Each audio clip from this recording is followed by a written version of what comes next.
Nilapastangan ang nagluwal ng buhay. Habang nagpapakasasa sa karangyaan, ang isang manugang na walang kaluluwa, gumagapang sa malamig na sahig, ang inang pumupulot ng mumo. Palamunin iginiit ng demonyang nakangiti na siya ay nararapat lamang sa sahig. Ngunit isang palihim na lente ang magbubunyag ng nakakapasong katotohanan. Isang nawalay na anak ang magbabalik upang maningil. Hanggang saan aabot ang puot at parusa sa taong walang pusong nandurog ng isang ina? Palamunin. Wala ka na ngang silbi dito sa bahay, magpapakabigat ka pa. Tignan mo nga itong dumi, bulag ka na ba? Lumawak ang pagtingin sa loob ng marangyang silid matapos umaling-awngaw ang malupit na boses. Wala sa malambot na sofa o sa magandang upuan ang pinagmumulan ng masasakit na salita, kundi nakayuko sa malamig na sahig si Nanay Carmen. Ang kanyang mga kamay na puno ng kulubot at matitigas na kalyo ay nanginginig habang dahan-dahang pinaplansa ang mga gusot sa isang mamahaling seda na damit ni Stella. Wala siyang ginawang dumi. Ang tinutukoy ng manugang ay isang maliit na mantsa na naroon na bago pa man niya hawakan ng damit. Pinigilan ng matanda ang mga luhang nagbabadyang pumatak mula sa kanyang malalabong mata. Mahigpit niyang hinawakan ang hawakan ng plansa hanggang sa pumuti ang kanyang mga buko sa daliri. Napalunok siya, ramdamang pait at sikip sa kanyang lalamunan na tila may nakabarang tinik. Sa bawat pagpikit niya ang mukha ng kanyang anak na si Rico ang kanyang nakikita. Ang kanyang anak na nagpapakapagod sa ilalim ng nakakapasong araw sa Dubai upang mabigyan sila ng magandang buhay. Para kay Rico, titiisin niya ang lahat ng pang-aalipusta at pagyapak sa kanyang pagkatao. Sa siwang ng pintuan, isang pares ng mga mata ang tahimik na nakasaksi sa kalupitan. Nakatayo roon si Maya, ang batang kasambahay na mariing nakakuyom ang mga palad sa kanyang dibdib. Kinagat niya ang kanyang ibabang labi upang pigilan ang pag-iyak na gustong kumawala sa kanyang lalamunan. Nakikita niya sa kaawa-awang kalagayan ni Nanay Carmen ang sarili niyang lola na pumanaw na ng walang maayos na kalinga. Ang bigat sa kanyang puso ay tila isang malaking bato na dumadagdag sa hirap ng kanyang paghinga habang nanonood sa kawalan ng katarungan. Walang awang hinablot ni Stella ang damit mula sa nanginginig na mga kamay ng matanda. Dahil sa lakas ng paghila, nawalan ng balanse si Nanay Carmen at napasubsob ang kanyang balikat sa matigas na sahig. Sa halip na tulungan, pinangdilatan lamang siya ng manugang. Tiningnan siya ni Stella mula ulo hanggang paa nang may matinding pandidiri. Simula ngayon, huwag kang sasabay sa amin sa hapagkainan. Asik ni Stella na puno ng pagkasuklam. Nakakasuka ang amoy ng matanda. Doon ka sa kusina kumain sa sahig kung saan ka nababagay. Nang tuluyang talikuran siya ng manugang at lumabas ng silid, naiwang nakayuko si Nanay Carmen. Wala siyang sinumbat.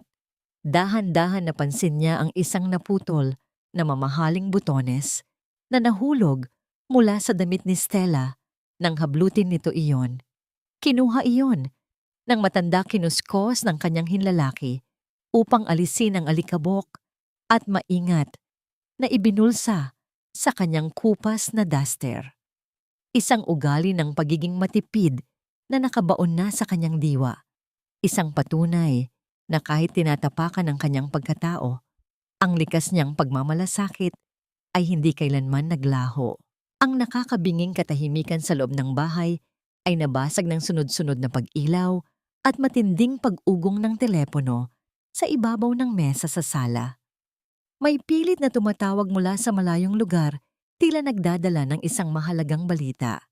Ngunit bago pa man makalapit ang sinuman, mabilis na lumabas si Stella mula sa kanyang kwarto at walang pangingiming hinugot ang kordon nito mula sa saksakan. Pinuputol ang anumang koneksyon sa labas ng bahay. Sino ang labis na nag-aalalang tumatawag sa mga oras na yon at bakit kailangang pigilan ito ni Stella? Habang naiwan sa madilim na sulok ng kusina, nakaramdam si Nanay Carmen ng matinding hapdi sa kanyang tiyan na kanina pa walang laman. Nakaupo siya sa malamig na baldosa, nanginginig sa gutom at panlalamig ng gabi.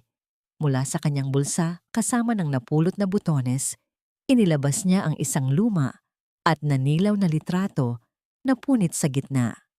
Isang batang lalaki ang nakangiti rito.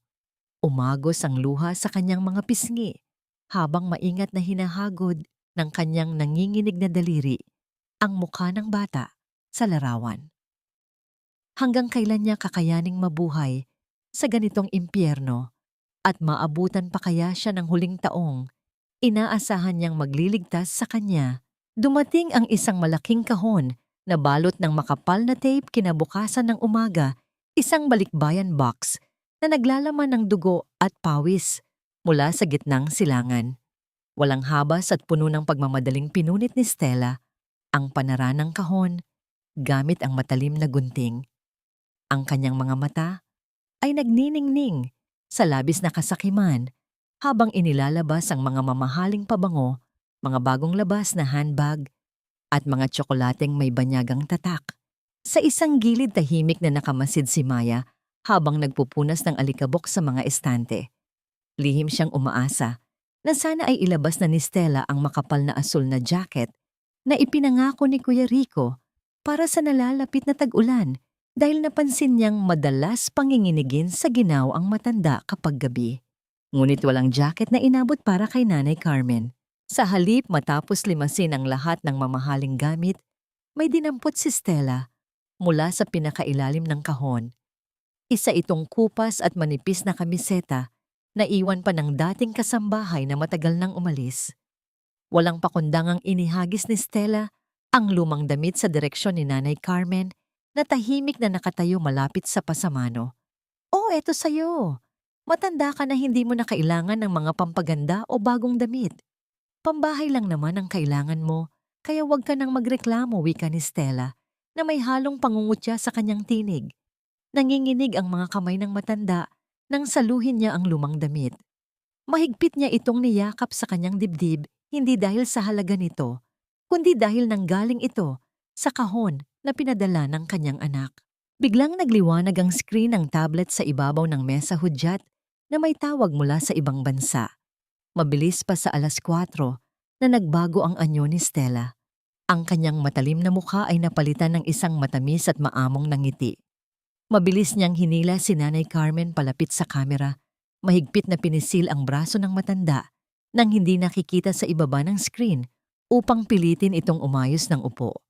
Nang lumitaw ang mukha ni Rico na pawisan at bakas, ang labis na pagod mula sa trabaho, bumati si Stella ng may labis na lambing.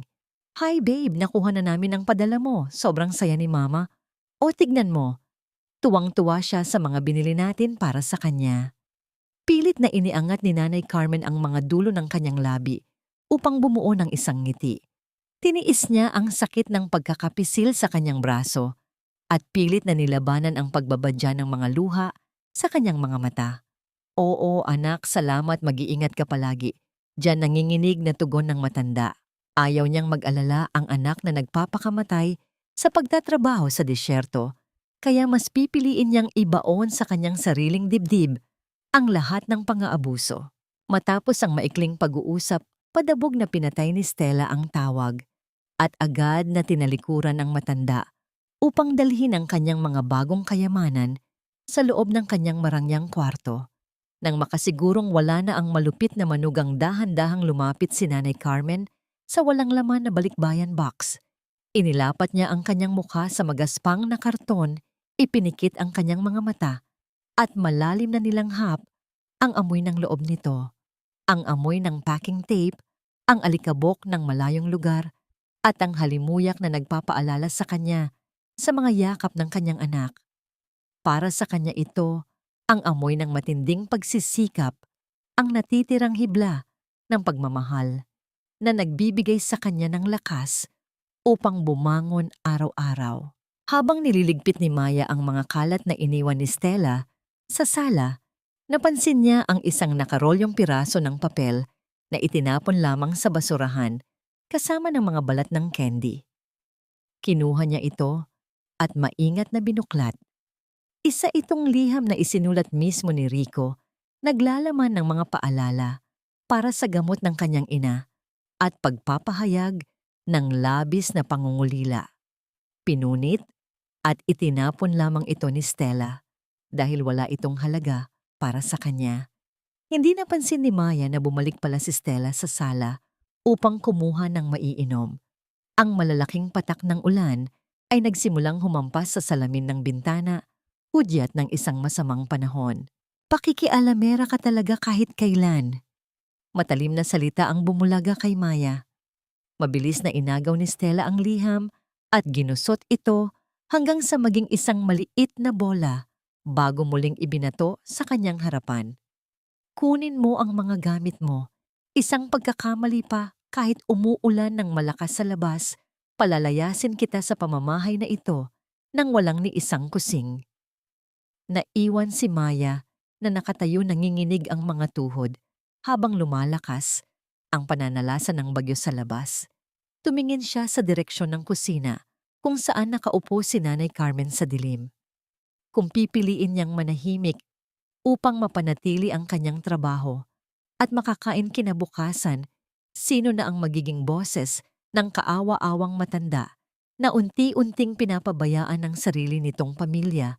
Ang gabi ay nababalot ng isang marangyang samyo ng nilulutong baka at mga mamahaling pampalasa, isang halimuyak na dapat sana ay nagbibigay ng ginhawa, ngunit tila lason sa loob ng bahay na yon. Nakaupo si Stella sa kabisera ng mahabang mesa, kumikinang ang kanyang mga alahas sa ilalim ng liwanag ng chandelier habang dahan-dahang hinihiwa ang isang malambot at mamahaling baka. Ang bawat pagtama ng pilak na kutsilyo sa porselanang plato ay nagbibigay ng isang matalim at malamig na tunog na tila humihiwa rin sa katahimikan ng silid. Sa isang madilim na sulok ng kusina, nakatayo si Nanay Carmen, hawak ang kanyang tiyan na kanina pa namamalipit sa matinding hapdi dahil sa gutom at pangangasim. Dahan-dahang humakbang ang matanda palapit sa hapag, ang kanyang mga tuhod ay nanginginig sa panghihina. Stella anak, maari ba akong makahingi ng kahit kaunting mainit na sabaw lang?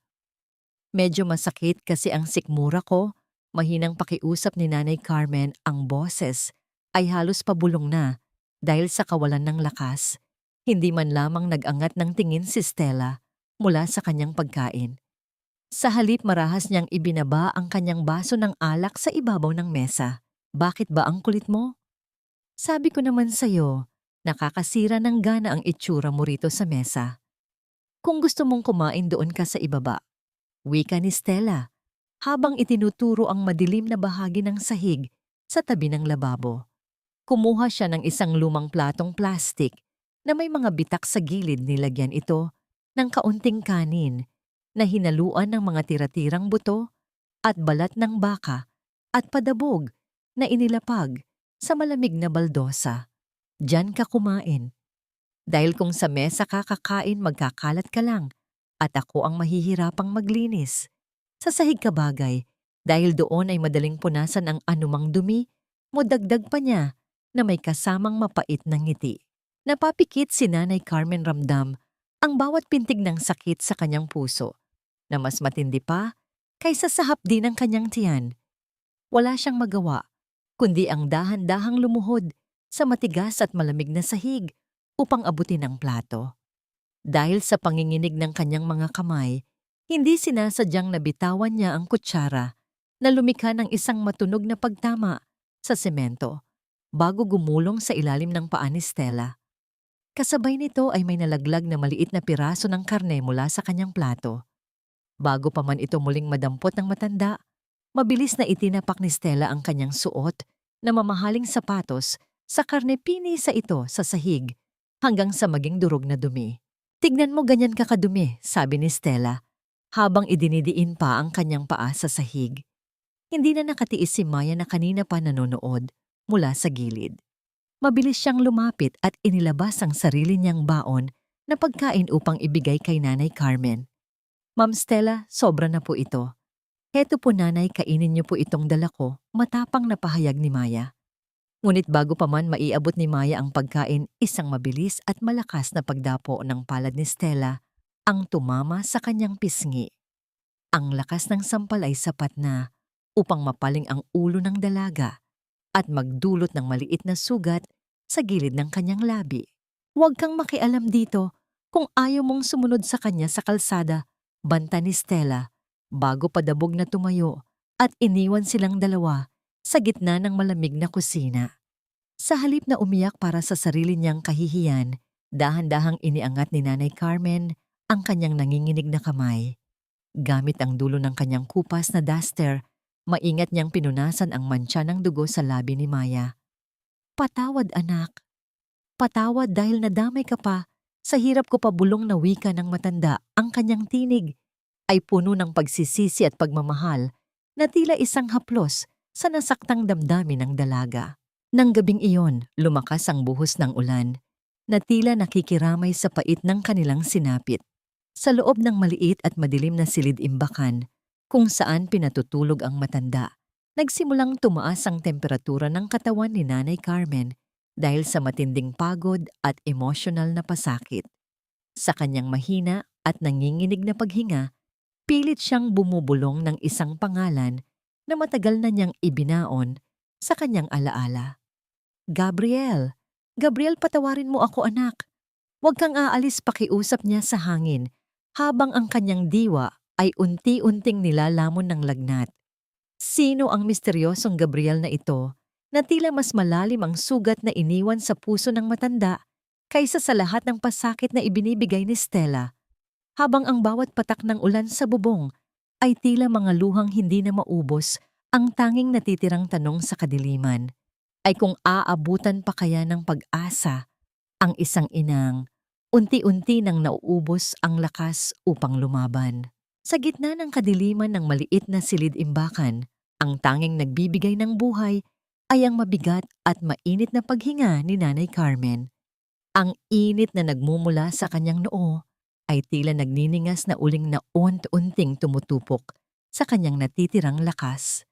Sa takot na tuluyang mawala ang matanda, maingat na gumapang si Maya sa pagitan ng mga lumang kagamitan, pilit na kinakapa ang anumang gamot na maaaring makapaglunod sa nagbabadyang lagnat. Sa kanyang paghahanap sa ilalim ng mabuhay na papag, ang kanyang mga daliri ay tumama sa isang matigas at malamig na bagay. Isang matunog na pagtama ng metal sa semento ang umalingaw-ngaw sa apat na sulok ng silid nang hindi sinasadyang mahila ni Maya ang isang lumang kahon ng biskwit na puno na ng kalawang. Dahan-dahang binuksan ni Maya ang takip ng kahon at isang kakaibang bango ng tuyong dahon at lumang sinulid ang sumalubong sa kanya. Sa halip na mga kagamitang panahi ang tumambad sa kanya, ay mga tumpok ng makukulay na sweater na yari sa lana. Bawat isa ay may iba't ibang laki, mula sa pang-isang taong gulang hanggang sa sukat ng isang ganap na lalaki. Ang mga ito ay tila mga tahimik na saksi sa bawat taong lumipas, mga bakas ng pag-ibig na maingat na hinabi sa gitna ng bawat gabi ng pangungulila. Sa pinakailalim ng mga damit nakatago ang isang luma at naninilaw na piraso ng pahayagan na may larawan ng isang matikas na lalaki. Ang pamagat ay tungkol sa isang matagumpay na negosyanteng nagngangalang Gabriel, ang hari ng industriya ng logistika. Tila nagising ang diwa ni Nanay Carmen mula sa kanyang masamang panaginip nang marinig ang kaluskos ng mga papel. Sa ilalim ng malabo at dilaw na liwanag ng isang maliit na kandila, ang kanyang mga mata ay nanariwa sa pait ng gunita. "Nanay, sino po ba talaga si Gabriel? Bakit itinatago niyo ang mga ito?" tanong ni Maya na punong-puno ng pagtataka. Isang masakit na buntong hininga ang kumawala sa tuyong labi ng matanda. Bago siya nagsimulang magsalita, ang boses ay tila isang punit na telang hinihila sa gitna ng katahimikan. 20 taon na ang nakalilipas, nagsimula ang lahat sa isang mangkok ng kanin na may kaunting asin, simula ng kwento ni Nanay Carmen, habang ang kanyang mga luha ay nagsisimulang pumatak sa mga sweaters na nasa kanyang kandungan. Noon ay wala kaming makain at si Rico ay nag-aagaw buhay sa matinding sakit. Ang huling sentimo ko ay ibinili ko ng gamot at ang huling subo ng pagkain ay ibinigay ko sa kanya. Nakita yon ni Gabriel ang panganay ko.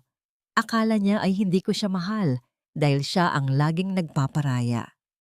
Sa sobrang hirap at takot, namamatay silang dalawa sa gutom. Pilit kong pinatigas ang puso ko. Sinigawan ko siya, sinabi kong wala na siyang puwang dito at maghanap siya ng sarili niyang kapalaran sa malayo. Pinalayas ko siya, Maya. Hindi dahil sa galit, kundi dahil alam kong mas may pagkakataon siyang mabuhay kung wala ako. Ngunit ang huling tingin na ibinigay niya sa akin ay puno ng puot, isang sugat na hanggang ngayon ay hindi pa rin naghihilom. Nanginginig ang puso ni Maya habang pinagmamasdan ang mga kamay ni Nanay Carmen. Ang mga kalyo at peklat sa mga daliri ng matanda ay tugmang-tugma sa mga mabuhay at may pagkakamaling tahi sa mga sweaters. Bawat maling buhol sa lana ay tila isang patak ng luhang natuyo na. Nanay, bilyonaryo na po si Gabriel ngayon. Siya ang taong nasa balita, ang taong kinatatakutan at tinitingala ng lahat bulalas ni Maya na hindi makapaniwala sa lawak ng tadhana. Ang kaisipang ang isang inang kumakain sa sahig ay ang tunay na nagluwal sa isa sa pinakamayayamang tao sa bansa ay tila isang malupit na biro ng sansinukob. Bakit hindi niya kayo hinahanap? Bakit hinayaan niyang mangyari ito sa inyo? Ngunit bago pa man makasagot ang matanda ang pintuan ng silid-imbakan, ay marahas na bumukas na lumikha ng isang matinding pag-alog sa buong paligid. Ang nakakasilaw na liwanag mula sa isang high-tech na flashlight ay tumama ng diretso sa mga mata ni Maya at Nanay Carmen na tila isang hukom na naglalantad ng lahat ng kanilang lihim sa gitna ng gabi. Nakatayo roon si Stella, ang kanyang muka ay balot ng matinding puot at pagdududa habang nakatutok ang liwanag sa hawak-hawak nilang mga sweater at ang lumang pahayagan. Anong ginagawa niyo rito sa gitna ng dilim? Nagpaplano ba kayo kung paano niyo ako nanakawan? Asik ni Stella, ang kanyang tinig ay tila matalas na latigo na humahampas sa katahimikan. Mabilis niyang hinablot ang piraso ng pahayagan mula sa kamay ni Maya. Ang kanyang mga mata ay nanlaki nang makita ang mukha ni Gabriel sa larawan, isang ekspresyon ng gulat na mabilis ding napalitan ng isang mapanganib na ngiti. Ang katahimikan sa loob ng maliit na silid ay naging mas lalong nakakasuffocate habang ang tadhana ng bawat isa ay tila nakabitin sa isang manipis na sinulid na anumang sandali ay maaaring maputol. Ano ang gagawin ni Stella kapag nalaman niyang ang pamilyang kanyang inaabuso ay may dugong nananalaytay sa isa sa pinakamakapangyarihang tao sa mundo? At paano haharapin ni Maya ang nagbabadyang panganib sa gitna ng gabi? Ang sikat ng araw sa labas ng bahay ay tila hindi nagdadala ng init ng pag-asa, kundi isang malupit na paalala ng bawat pasakit na nararanasan sa loob ng 4 na sulok nito. Ang bawat butil ng graba sa bakuran ay tila mga matatalim na karayom na tumaba sa mga tuhod ni Maya habang siya ay pilit na pinapaluhod ni Stella bilang parusa sa hinala ng pagnanakaw. Sa loob ng bahay, ang tinig ni Stella ay umaling-awngaw, puno ng pagkainis habang kausap ang isang lalaki sa kabilang linya ng telepono. Kailangan ko ng pera, babe. Huwag kang mag-alala, gagawan ko ng paraan. May insurance naman itong matanda. Naghihintay lang ako ng tamang pagkakataon. Wika ni Stella na may kasamang malupit na hagik-gik na tila nanggagaling sa ilalim ng lupa. Dahil sa matinding pressure ng pera, ang galit ni Stella ay muling ibinuhos sa pinakamahinang nilalang sa bahay. Nanay Carmen, halika rito. Linisin mo itong banyo. Ayaw kong makakita ng kahit isang dumisigaw ni Stella habang kinaladkad ang matanda patungo sa banyo. Sa kabila ng panghihina ng katawan dahil sa lagnat kagabi, walang nagawa si Nanay Carmen, kundi ang humawak sa dingding upang hindi matumba.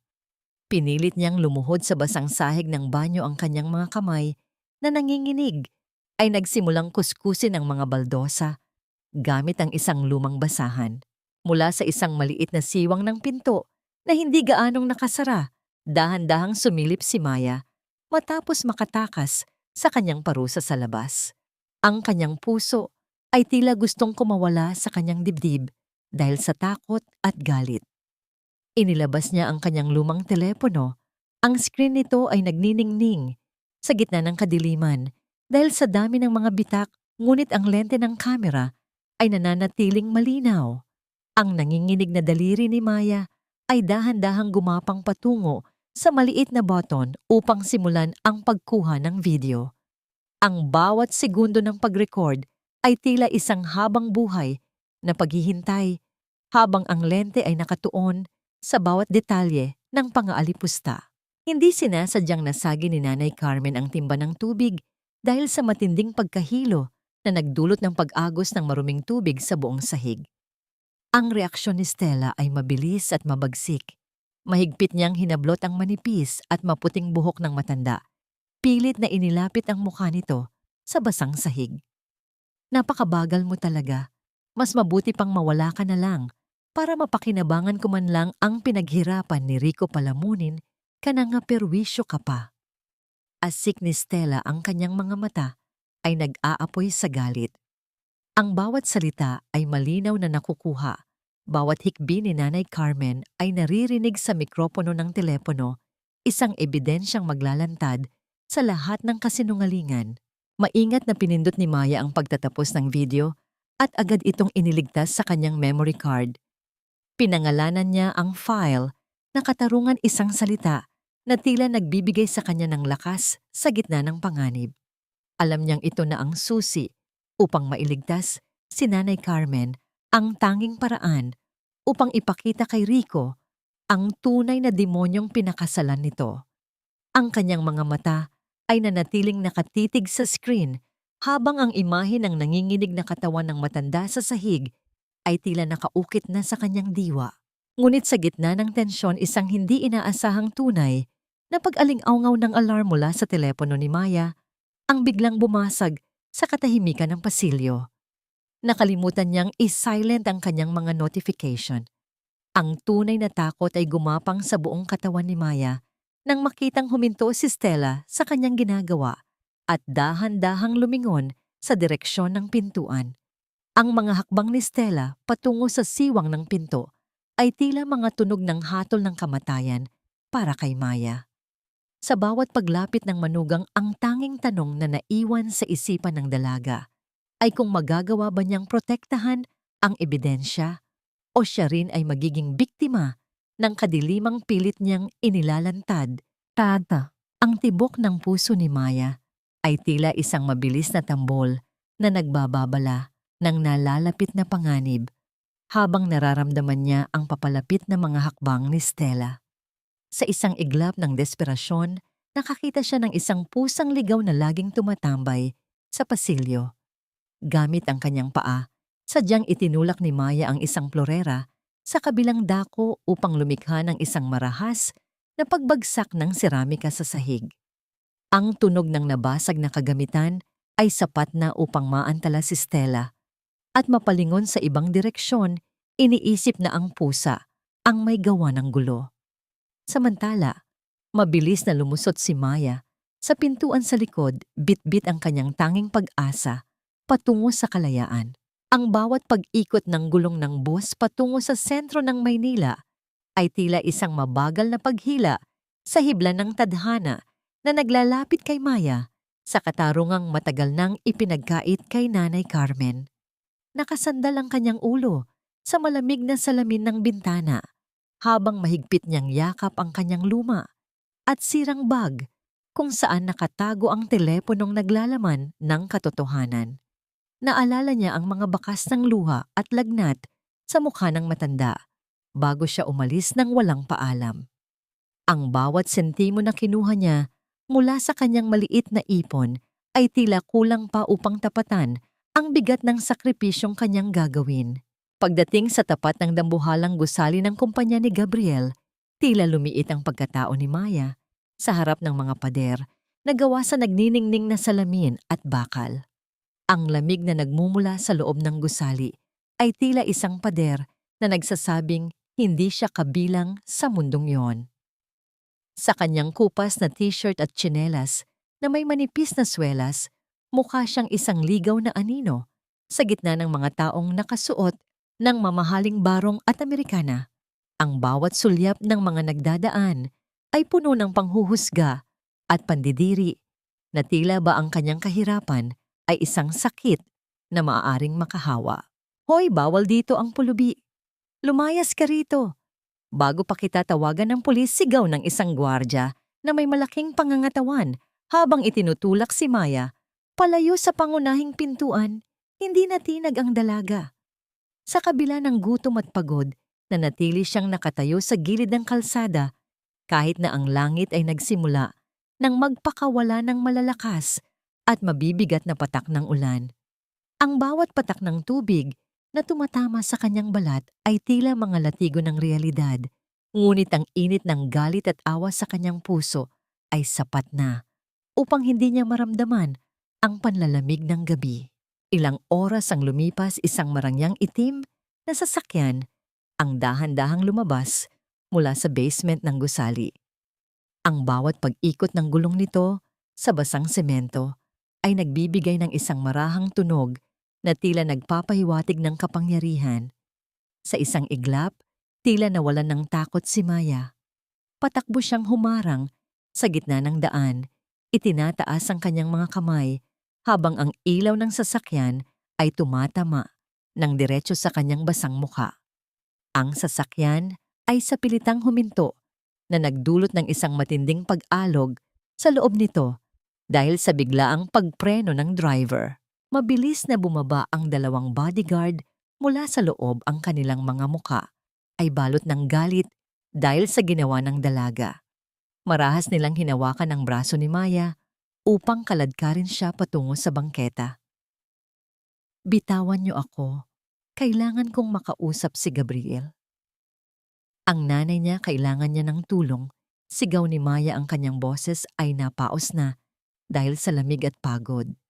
Ngunit bago pa man siya makapagsalita muli, isang malakas na pagtulak ang ginawa ng isa sa mga bodyguard na nagdulot ng kanyang marahas na pagbagsak sa basang kalsada.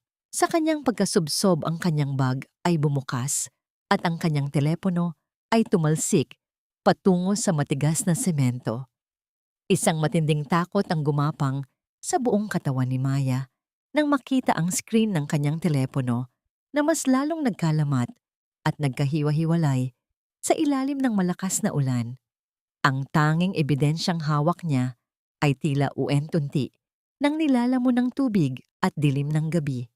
Habang nakadapa sa gitna ng ulan, naramdaman ni Maya ang pagbukas ng pinto sa likod ng sasakyan at ang paglabas ng isang pares ng mamahaling sapatos na dahan-dahang humakbang patungo sa kanya.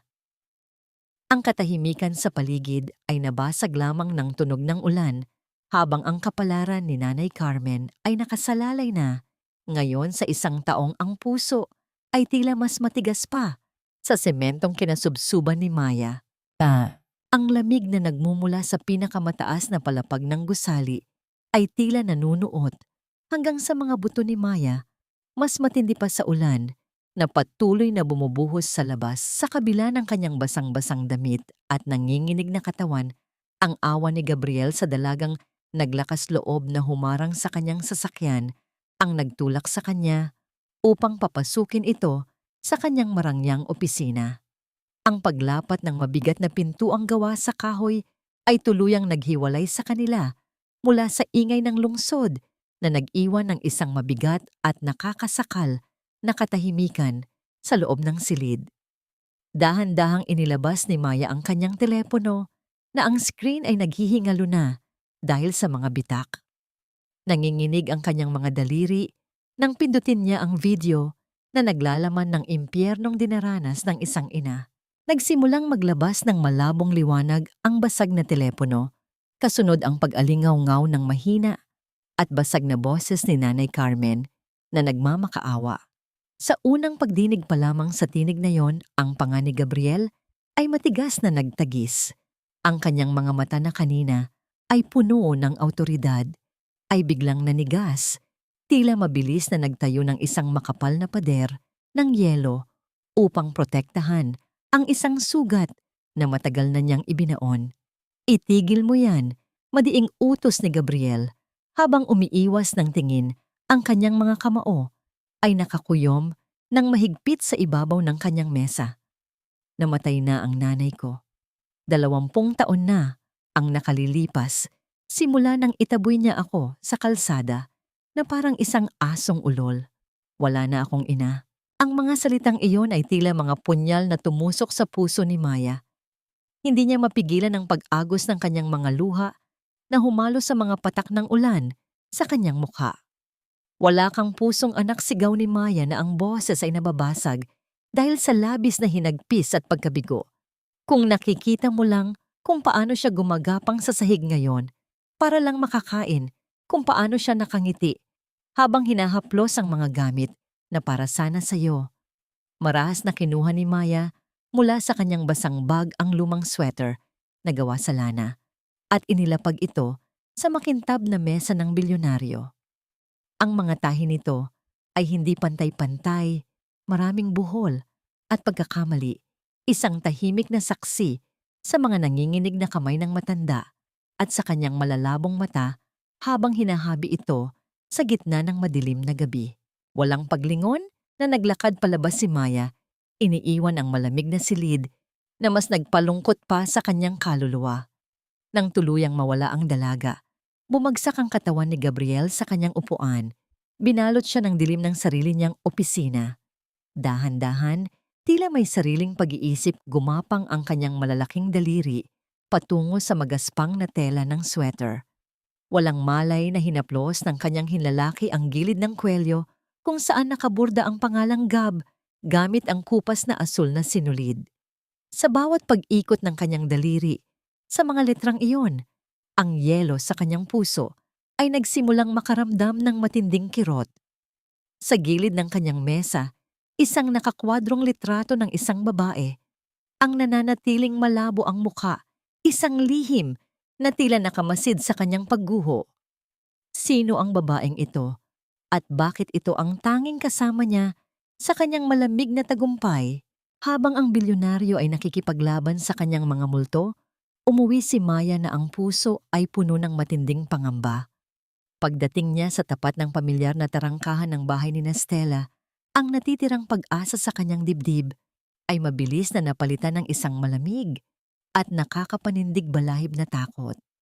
Ang kanyang mga manipis na damit at lumang maleta ay nakakalat sa basang kalsada, unti-unting nilalamon ng mga putik.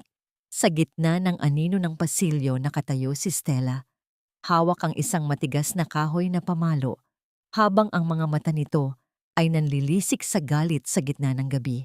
Ang pinto ay nakakandado mula sa loob at ang matinding katotohanan ay bumagsak kay Maya na parang isang mabigat na bato. Pinalayas na siya at sa gabing iyon, naiwan si Nanay Carmen nang walang anumang kalasaglaban sa demonyong nakangiti. Paano na ang matanda ngayon kung ang tanging matang nagbabantay sa kanya ay tuluyan ng nabulag? Tatado. Ang katahimikan sa loob ng bahay ni Stella ay tila isang mabigat na kumot na sumasakal sa bawat hininga ni Nanay Carmen. Nakakulong sa loob ng madilim na silid-imbakan ng matanda ay walang magawa kundi ang yakapin ang kanyang sarili habang ang lamig ng gabi ay dahan-dahang nanunuot sa kanyang mga buto. Wala na si Maya, ang tanging boses na nagtatanggol sa kanya ay tuluyan ng itinaboy sa gitna ng unos. Ang bawat patak ng ulan na tumatama sa bubong ay tila mga luhang hindi na maubos mula sa kanyang malalabong mata. Rico Gabriel, mga anak ko, bulong niya sa hangin ng kanyang tinig ay tila isang malat na himig ng isang pusong unti-unti nang nawawalan ng pag-asa. Samantala, sa loob ng kanyang marangyang opisina na napapalibutan ng mga nagniningning na ilaw ng lungsod, nakaupo si Gabriel habang ang isang baso ng matapang na inumin ay nakapatong sa kanyang mesa. Ang bawat pag-ikot ng alak sa loob ng baso ay tila sumasalamin sa kaguluhan ng kanyang diwa. Sa harap niya ay ang lumang sweater na iniwan ni Maya, ang bango ng lumang sinulid, at ang amoy ng kanyang pagkabata ay tila isang multong humahabol sa kanya. Sa loob ng 20 taon, binuo niya ang kanyang imperyo sa ibabaw ng puot at pait. Naniniwalang ang kanyang ina ay isang malupit na babaeng mas pinili ang kanyang kapatid kaysa sa kanya. Dahan-dahan tila may sariling buhay ang kanyang kamay ay gumapang patungo sa teleponong iniwan ni Maya. Pinindot niya ang play button sa video na kanina pa niya iniiwasang panoorin. Sa unang bahagi ang imahe ay malabo, ngunit ang boses na lumabas mula rito ay sapat na upang patigilin ang tibok ng kanyang puso. Narinig niya ang matatalim na salita ni Stella, ang pagtawag nito sa kanyang ina na isang palamunin at ang nakapanlulumong eksena kung saan ang kanyang ina, ang babaeng nagluwal sa kanya, ay napilitang lumuhod sa maruming sahig upang pulutin ang mga tira-tirang pagkain. Ang bawat hikbi ni Nanay Carmen sa video ay tila isang latigo na humahampas sa kaluluwa ni Gabriel. Ang kanyang mga mata ay nanlaki, ang kanyang paghinga ay naging mabilis at mababaw. Nang makita niya ang eksenang sinaktan ni Stella ang kanyang ina, ang baso sa kanyang kamay ay halos mabasag dahil sa tindi ng kanyang pagkakahawak. Ang pader ng yelo na kanyang itinayo sa loob ng 2 dekada ay nagsimulang gumuho na pinalitan ng isang matinding baha ng pagsisisi at pagmamahal na matagal na niyang ikinubli. Gumuho ang matikas na bilyonaryo sa kanyang upuan. Ang kanyang mga balikat ay nanginginig sa bawat basag na hininga habang ang kanyang mga luha ay nagsimulang pumatak sa makintab na mesa. Mapatawad, maanong ginawa ko? Pabulong niyang wika, ang boses ay puno ng pait, na tila isang sugat na muling bumuka. Sa gitna ng kanyang pagluha, ang imahe ng kanyang ina, na maingat na humahaplos sa sweater na may pangalan niyang Gab, ay muling naglaro sa kanyang isipan. Ang bawat tahi ng sweater na yon ay hindi lamang gawa sa lana, kundi gawa sa mga taon ng tahimik na paghihintay at pagpapatawad. Hindi siya itinapon ng kanyang ina dahil sa kawalan ng pag-ibig, kundi itinulak siya nito patungo sa buhay dahil sa labis na pagnanais na siya ay makaligtas. Ang katotohanan ito ay tila isang matalim na liwanag na bumasag sa lahat ng kanyang kadiliman. Dahan-dahan pinunasan ni Gabriel ang kanyang mga mata. Ang kanyang ekspresyon ay biglang nagbago mula sa pagiging marupok patungo sa isang mapanganib na katahimikan. Ang kanyang mga mata ay nag-aapoy na ngayon sa isang layuning mas matindi pa sa kanyang dating puot. Kinuha niya ang kanyang telepono at mabilis na nag-dial ng isang numero. Isang boses ng lalaki ang sumagot sa kabilang linya. Secretary Santos, ihanda mo ang lahat ng impormasyon tungkol sa kumpanya at ari-arian ng asawa ng kapatid ko, si Stella. Ihanda mo rin ang aking paglalakbay sa probinsya bukas ng umaga. Ngunit hindi ako darating bilang Gabriel, wika niya, ang kanyang tinig ay kasing lamig ng bakal. Papasok ako sa bahay na yon bilang isang estranghero na magdadala ng kanilang katapusan. Nang ibaba niya ang telepono, tumayo si Gabriel at lumakad patungo sa malawak na bintana, nakatingin sa malayo kung nasaan ang kanyang tunay na tahanan. Ang bawat hakbang niya ay puno ng bigat ng isang paniningil na matagal nang dapat naganap. Paano haharapin ni Stella ang isang bagyo na hindi niya inaasahang darating, at sapat pa kaya ang nalalabing lakas ni Nanay Carmen upang masilayan ang pagbabalik ng kanyang nawalay na anak bago tuluyang mapatid ang hininga ng kanyang pag-asa? At isang marangyang itim na sasakyan ang dahan-dahang huminto sa tapat ng kupas na tarangkahan ng bahay ni Stella, na nagdulot ng paghinto doon ng mga naglalakad sa kalsada dahil sa kislap ng salamin nito sa ilalim ng sikat ng araw. Ang marahang pagbukas ng pinto ay sinundan ng paglabas ng isang lalaking balot ng awtoridad, suot ang isang mamahaling Amerikana at madilim na antipara na nagtatago sa kanyang mga mata. Sa bawat hakbang ng kanyang sapatos sa semento, tila may dalang bigat ng isang hatol na hindi maiiwasan. Mabilis na lumabas si Stella mula sa loob ng bahay, ang kanyang mukha na kanina lamang ay balot ng inis ay biglang nagliwanag sa pag-asang may dala itong grasya. Magandang umaga, ako si Donato, isang kasosyo at malapit na kaibigan ni Rico mula sa Dubai. Nabalitaan ko ang tungkol sa inyong magandang pamilya at narito ako upang pag-usapan ang isang malaking oportunidad sa negosyo na ipinagkatiwala sa akin ng iyong asawa. Wika ni Gabriel, ang kanyang boses ay malalim at kontrolado, tila isang mahusay na aktor na naglalaro ng kanyang pinakamahalagang papel. Halos hindi magkandamayaw si Stella sa pagpapatuloy sa bisita. Ang kanyang mga kilos ay biglang naging pino at ang bawat salita niya ay puno ng peking tamis na tila ba siya ang pinakamabait na asawa sa buong mundo. Naku, Sir Donato, pasok po kayo. Napaka-surprise naman nito. Ang bait talaga ni Rico. Lagi niyang iniisip ang kapakanan namin dito.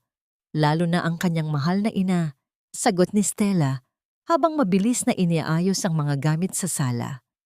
Ngunit bago pa man makaupo si Gabriel, muli niyang ibinaling ang usapan sa taong tanging dahilan ng kanyang pagpunta.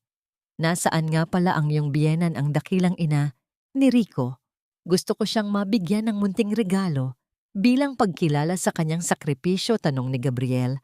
Ang kanyang paningin ay matalas na nagmamasid sa bawat sulok ng bahay. Sandali lang po, sir. Baka po nagpapahinga lang ang mahal nating Nanay Carmen. Alam niyo naman, matanda na kaya kailangan ng mahabang tulog, palusot ni Stella, habang mabilis na naglakad patungo sa madilim na pasilyo ng kusina. Sa loob ng ilang sandali, narinig ni Gabriel ang mahinang kaluskos mula sa likod at ang marahas na bulong ni Stella na pilit na inuutusan ng matanda na mag-ayos.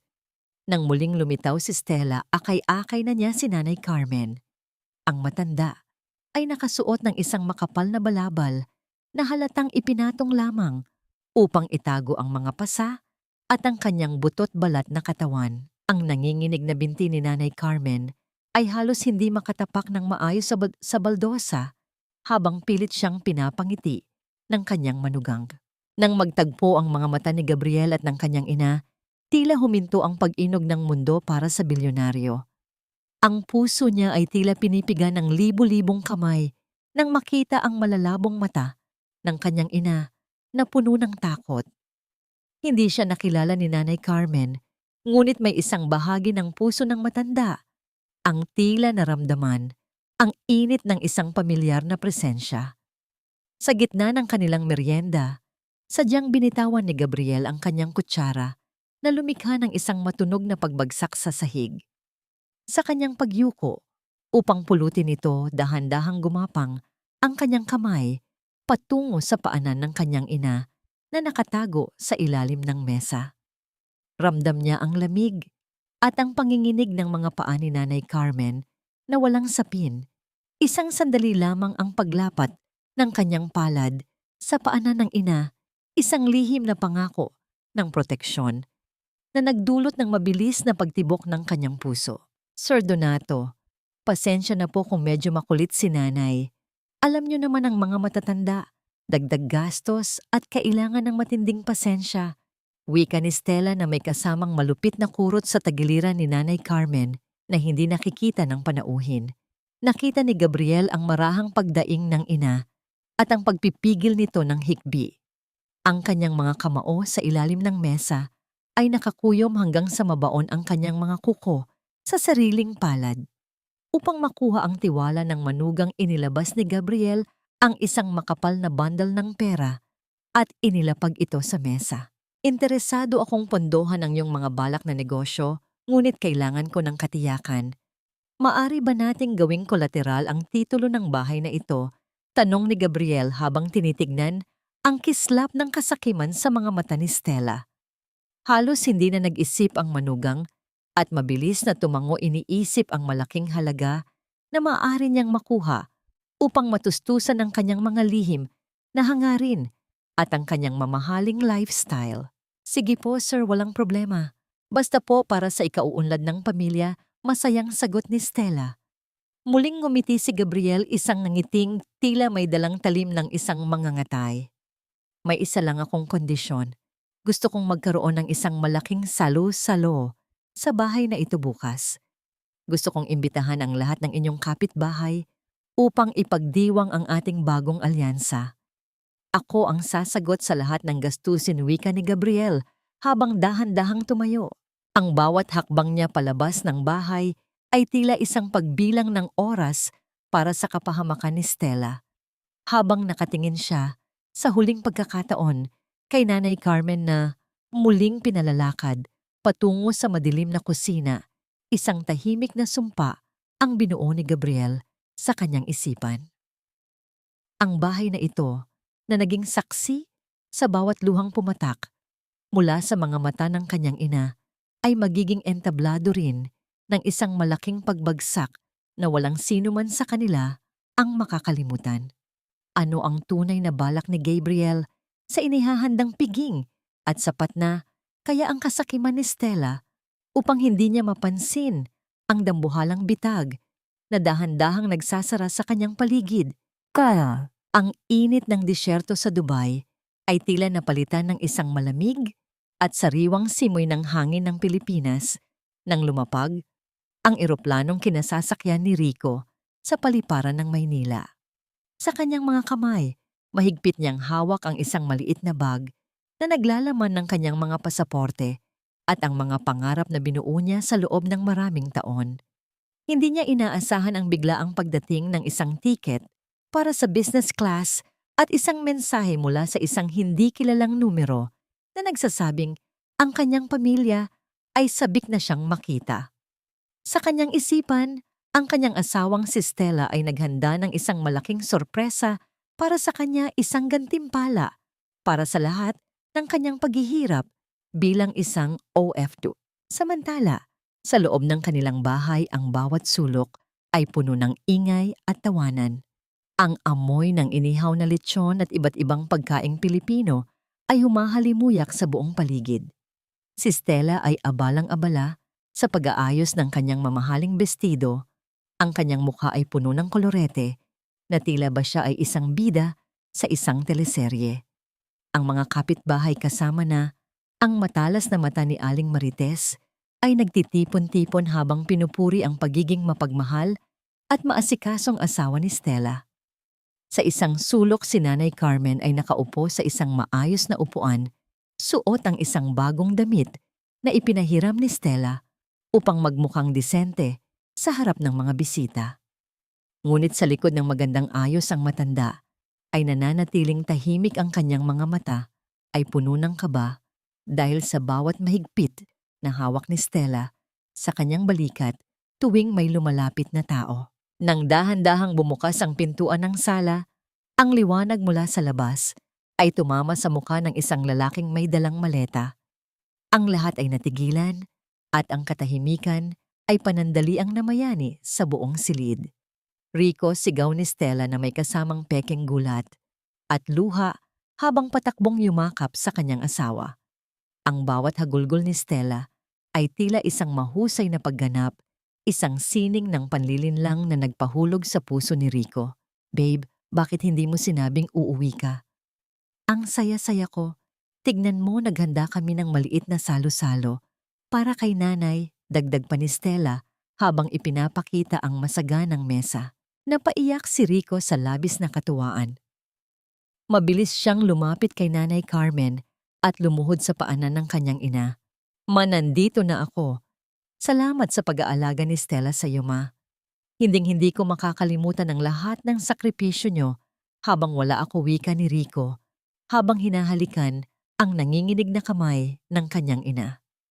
Kinuha ni Rico mula sa kanyang bulsa ang isang maliit na bote ng langis mula sa ibang bansa at maingat na ipinahid ito sa noo ng kanyang ina, isang simpleng kilos ng pagmamahal na nagpaalala sa kanya sa mga gabing hindi siya makatulog dahil sa pangungulila.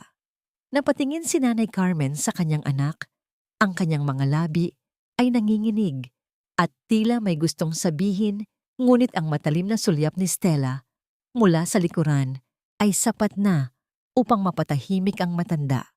Sa kabila ng saya, may isang pares ng mga mata, ang tahimik na nagmamasid mula sa isang madilim na bahagi ng sala.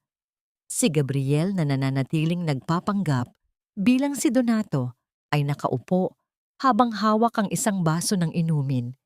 Ang kanyang muka ay walang emosyon, ngunit ang kanyang mga mata ay nag-aapoy sa galit habang pinapanood ang bawat kasinungalingang lumalabas sa bibig ni Stella. Nakita niya ang kanyang kapatid na si Rico na tila isang bulag na sumasamba sa isang huwad na Diyos. Ang bawat pasasalamat ni Rico kay Stella ay tila isang matalim na kutsilyo na humahati sa kaluluwa ni Gabriel. Sana ay nagustuhan niyo ang munting handog na ito para sa pagbabalik ni Rico, wika ni Gabriel habang dahan-dahang tumayo at lumapit sa gitna ng sala. Ang lahat ng atensyon ay nabaling sa kanya. Stella, Rico, dahil napakasaya ng okasyong ito, may inihanda akong isang espesyal na video presentation para sa inyong pamilya. Isang pagpupugay sa tunay na nangyayari sa loob ng bahay na ito kapag walang nakatingin. Dagdag niya, ang kanyang tinig ay malamig at puno ng misteryo. Mabilis na naghanda ang mga tauhan ni Gabriel at ibinaba ang isang malawak na puting tela sa gitna ng sala. Ang kaba sa dibdib ni Stella ay biglang lumakas, tila isang masamang premonisyon na dahan-dahang gumagapang sa kanyang buong katawan. Samantala si Rico ay nakangiti pa rin, inaakalang ito ay isa lamang sa mga sorpresang inihanda ng kanyang asawa. Habang unti-unting naglalaho ang mga ilaw sa loob ng sala at nagsisimulang magkaroon ng liwanag ang screen, ang bawat hininga sa loob ng silid ay tila nabitin sa hangin. Ano ang lalamanin ng video na ito na magpapabago sa buhay ng lahat? At handa na ba si Rico na harapin ang katotohanang wawasak sa kanyang mundo sa gitna ng kanyang pinakamasayang pagbabalik? Peso, ang silid ay binalot ng isang mabigat na katahimikan habang ang puting tela sa gitna ng sala ay unti-unting naglalabas ng liwanag mula sa projector. Ang mga bisita na kanina lamang ay abala sa tawanan at pagkain ay tila mga estatwang hindi makagalaw habang ang kanilang mga mata ay nakatuon sa malaking screen. Ang imaheng lumitaw ay hindi ang inaasahang mga larawan ng masayang pamilya, kundi ang madilim at maruming sulok ng kusina na tila ba isang lihim na hukay na ngayon lamang nabuksan sa paningin ng madla. Ang matatalim na salita ni Stella ay nagsimulang umalingaw-ngaw sa buong sala sa pamamagitan ng mga speaker. Hindi ang malambing na tinig na narinig nila kanina, kundi isang tinig na puno ng lason at matinding pagkamuhi. Palamunin dyan ka sa sahig bagay. Ang sigaw na tila isang sampal sa bawat taong nakikinig. Sa screen malinaw na nakita ng lahat ang panginginig ng katawan ni Nanay Carmen habang pilit na pinupulot ang mga butil ng kanin mula sa madulas na baldosa. Ang bawat hikbi ng matanda ay tila isang punyal na sumasaksak sa konsensya ng mga nakamasid. Ang baso ng alak sa kamay ni Rico ay dahan-dahang nadulas mula sa kanyang nanginginig na mga daliri. Bumagsak ito sa matigas na baldosa at naghiwa-hiwalay sa maliliit na piraso ng kristal na kumikinang sa ilalim ng ilaw, kasabay ng pag-agos ng pulang likido na tila sariwang dugo sa sahig. Ang kanyang mukha ay nawalan ng kulay, ang kanyang mga labi ay nanginginig at hindi makabuo ng kahit isang salita, habang ang kanyang mundo ay uont-unting guguho sa bawat segundong lumilipas sa video. Ang bawat pag-alipusta ni Stella sa kanyang ina, ang bawat pagdama ng sapatos nito sa pagkain ni Nanay Carmen ay tila mga latigong humahampas sa kanyang buong pagkatao. Video fake. Yan, manipulated yan, Rico. Huwag kang maniwala sa kanila. Sinisiraan lang nila ako dahil naiinggit sila sa atin. Sigaw ni Stella, ang kanyang boses ay naging matinis at puno ng desperasyon habang sinusubukang abutin ng projector upang patayin ito. Ngunit ang kanyang mga kamay ay hinarang ng dalawang malalaking tauhan ni Gabriel na tila mga pader na hindi matitinag. Ang mga kapitbahay ay nagsimulang magbulungan, ang kanilang mga muka ay balot ng matinding pagkadismaya at galit. Si Aling Marites ay napahawak sa kanyang dibdib, ang kanyang mga mata ay nanlalaki sa takot at pandidiri sa kanyang nakikita. Sa gitna ng kaguluhang ito, dahan-dahang bumukas ang pintuan sa likuran at pumasok ang isang pamilyar na anino. Si Maya na nakasuot ng maayos na damit at may dalang paninindigan sa kanyang mga mata ay tumayo sa tabi ni Gabriel. Hindi yan fake, Kuya Rico. Ako ang kumuha ng lahat ng yan. Ako ang nakakita kung paano niyo ginawang hayop ang sarili niyang ina habang kayo ay nagpapakasasa sa pera niya. Wika ni Maya, ang kanyang boses ay matatag at puno ng katarungan. Napalingon ang lahat kay Gabriel na dahan-dahang tumayo mula sa kanyang upuan. Inalis niya ang kanyang madilim na antipara na naglantad sa kanyang mga mata na nag-aapoy sa matinding puot at pait. Ang kanyang bawat hakbang patungo sa gitna ng sala ay tila may dalang panginginig sa lupa. Huminto siya sa harap ni Nanay Carmen na ngayon ay nakayuko at umiiyak nang walang tunog. Dahan-dahang lumuhod ang bilyonaryo sa harap ng matanda, 1 kilos na nagpatahimik sa buong paligid. Tapos na ang pagpapanggap, Stella. Tapos na ang iyong masamang panaginip. Wika ni Gabriel, ang kanyang boses ay tila isang hatol na nagmumula sa kailaliman ng lupa. Lumingon siya kay Rico na tila isang batang nawawala sa gitna ng unos.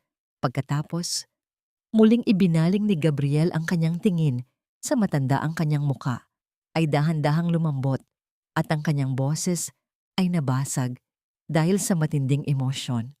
Ma, ako ito, si Gab, ang anak mong pinalayas mo para lang mabuhay. Pabulong niyang wika, sapat na upang marinig ng lahat ang hapdi ng 20 taong pangungulila. Ang bawat hininga sa loob ng sala ay tila tumigil habang ang katotohanang ang bilyonaryong si Donato ay ang nawalay na anak ni Nanay Carmen ay dahan-dahang lumulubog sa kamalayan ng lahat. Paano tatanggapin ni Rico ang katotohanang ang kanyang asawa ay isang demonyo at ang kanyang matagal nang nawawalang kuya ang nagligtas sa kanila? At may puwang pa ba ang pagpapatawad sa gitna ng ganito katinding pagkawasak?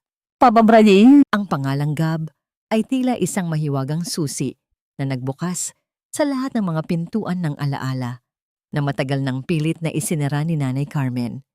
Ang matanda ay dahan-dahang nag-angat ng kanyang nanginginig na mga kamay, hinahaplos ang bawat guhit sa mukha ng lalaking nakaluhod sa kanyang harapan. Ang kanyang malalabong mata ay tila nagkaroon ng pansamantalang linaw habang hinahanap ang isang maliit at puting peklat sa dulo ng kaliwang kilay ng lalaki, ang bakas ng isang pagkakadapa. Noong ito ay 5 taong gulang pa lamang. Nang maramdaman ng kanyang mga daliri ang pamilyar na uka sa balat ni Gabriel, ang mga hikbi ni Nanay Carmen ay naging isang malakas at masakit na pagtangis ng kagalakan. Gabriel, anak ko, ikaw nga ba talaga iyan? Ang bawat salita ng matanda ay punong-puno ng pag-ibig at pagsisisi na tila ba ang 20 taon ng pagkakawalay ay naging isang kisap mata lamang sa ilalim ng init ng kanilang yakap. Nakatayo si Rico sa isang sulok, ang kanyang buong katawan ay naninigas sa matinding pagkabigla. Ang kuya niyang matagal na niyang inakalang kinalimutan na sila ay narito na ngayon, hindi bilang isang talunan, kundi bilang isang taong may kapangyarihang yanigin ang kanilang mundo. Ngunit ang kagalakan ng muling pagkikita ay mabilis na nabalot ng isang madilim na anino nang muling humarap si Gabriel kay Stella. Ang mukha ng bilyonaryo ay nawalan ng anumang bakas ng lambing, pinalitan ng isang malamig na ekspresyon na tila isang hukom na handa ng magbaba ng hatol. Inilabas ni Gabriel ang isang makapal na folder mula sa kanyang bag at marahas na inihagis ang mga dokumento sa ibabaw ng mesa. Ang bawat pahina ng papel ay lumikha ng isang tuyong tunog ng pagbagsak sa gitna ng katahimikan ng sala. Akala mo ba ay hindi ko malalaman, Stella? Akala mo ba ay magagawa mong lokohin ang kapatid ko habang nagpapakasasa ka sa pera niya? Kasama ang lalaking iyan, wika ni Gabriel habang itinuturo ang bodyguard na kanina ay nagtatangkang tumakas, ngunit ngayon ay mahigpit ng hawak ng kanyang mga tauhan. Ang lalaking sinasabi mong pinsan mo ay ang iyong kalaguyo na matagal mo nang binubuhay gamit ang bawat sentimong pinaghihirapan ni Rico sa Dubai. Ang mga dokumentong nakakalat sa mesa ay naglalaman ng mga bank statement, mga larawan ng kanilang lihim na pagkikita at ang pinakamatinding revelasyon sa lahat. Kinuha ni Gabriel ang titulo ng bahay na hawak ni Stella. Ang bahay na ito ay hindi na sa inyo dahil sa laki ng iyong utang upang matustusan ang luho mo at ng lalaking iyan, isinanla mo ang titulong ito sa isang kumpanya ng pautang. At ang kumpanyang iyon ay pagmamay-ari ko. Mula sa segundong ito, Stella, wala ka ng karapatang tumapak sa lupang ito. Wala ka ng pag-aari, kundi ang mga kasalanang bitbit mo. Asik ni Gabriel, ang kanyang boses ay tila isang malakas na pagkulog na nagpayanig sa buong bahay. Si Stella ay bumagsak sa kanyang mga tuhod. Ang kanyang mga mata ay nanlalaki sa matinding takot at kahihiyan sa harap ng lahat ng kanilang mga kapitbahay.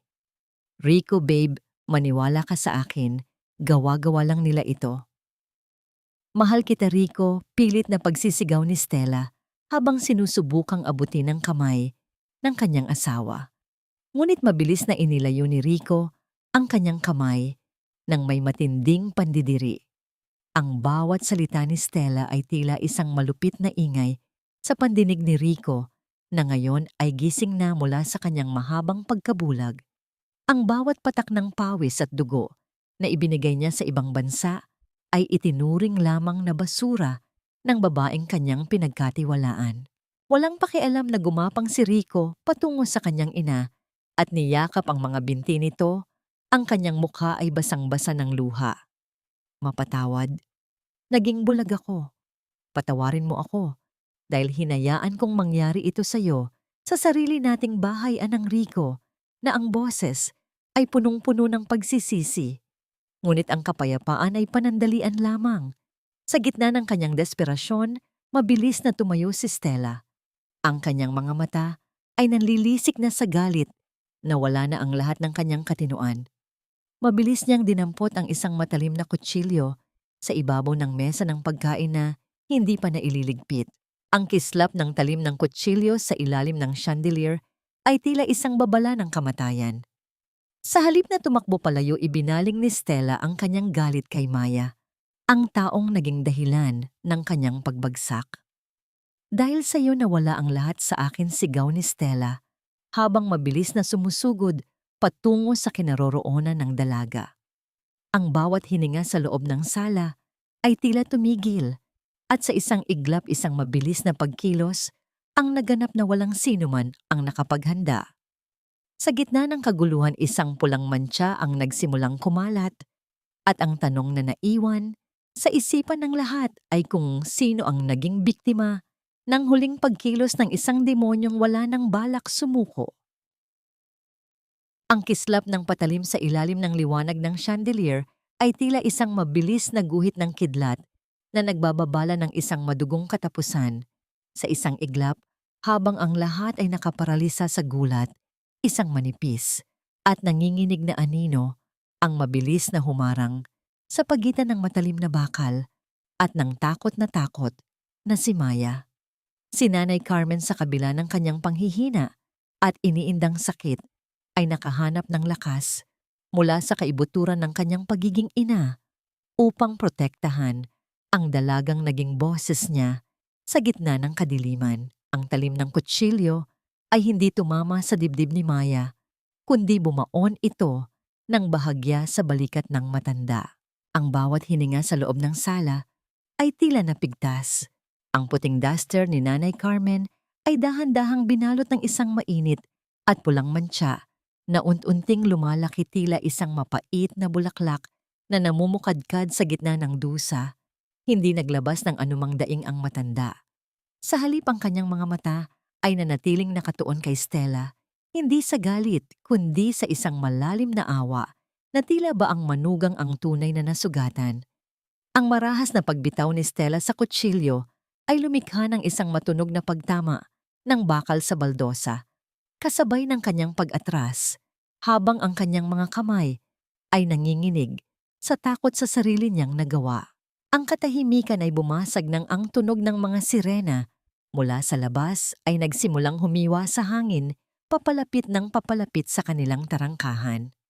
Ang mga asul at pulang ilaw na nagmumula sa mga sasakyan ng pulis ay tumatama sa mga bintana na nagbibigay ng isang nakakasilaw na paalala na ang oras ng paniningil ay dumating na. Mabilis na pumasok ang mga awtoridad at hinawakan si Stella. Wala nang lakas na lumaban pa ang manugang. Ang kanyang mga gintong alahas at mamahaling damit ay tila nawalan ng ningning habang siya ay kinakaladkad palabas ng bahay sa harap ng mapanghusgang mga mata ng kanyang mga kapitbahay.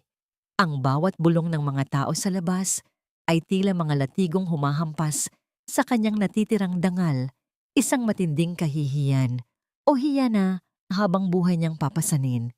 Kasabay niyang dinala ang kanyang kalaguyo, parehong balot ng poot at pagkatalo. Sa loob ng puting silid ng ospital, ang tanging maririnig ay ang mahinang tunog ng mga kagamitang medikal na nagbabantay sa bawat tibok ng puso ni Nanay Carmen.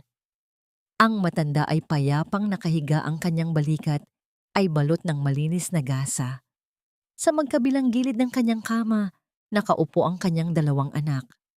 Si Rico ay nakayuko, ang kanyang mga balikat ay nanginginig sa buabura na pagluha, habang si Gabriel ay nakatingin sa kawalan, hawak ang nanginginig na kamay ng kanyang ina.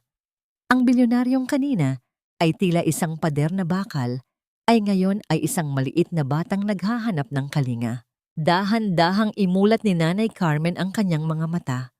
Sa kabila ng pamumutla, isang mahinang nangiti ang sumilay sa kanyang mga labi nang makitang magkasama ang kanyang mga anak. Rico, wag na kayong umiyak. Pabulong niyang wika, ang boses ay tila isang marahang haplos sa kanilang mga sugatang puso. Hinila ni Gabriel ang kamay ng kanyang ina at idiniit ito sa kanyang pisngi. Mapatawarin mo ako. Naging matigas ang puso ko. Nawala ako ng 20 taon dahil sa maling akala habang ikaw ay nagdurusa. Anang Gabriel, na ang boses ay nabasag na dahil sa matinding pagsisisi. Isang napakagandang sandali ang namayani nang dahan-dahang iniangat ni Nanay Carmen ang kanyang nanginginig na mga kamay. Sa kabila ng sakit ng kanyang sugat, maingat niyang hinaplos ang ulo ng kanyang dalawang anak. Tila ba pinapalis ang lahat ng mga taon ng pangungulila at pait. Ang kanyang mga daliri ay dahan-dahang dumaan sa kanilang mga buhok, isang kilos ng pagpapatawad at pagtanggap na walang katumbas na halaga. Wala kayong kasalanan. Ang mahalaga ay nandito na kayo. Ang mahalaga ay buo na muli tayo. Dagdag ng matanda.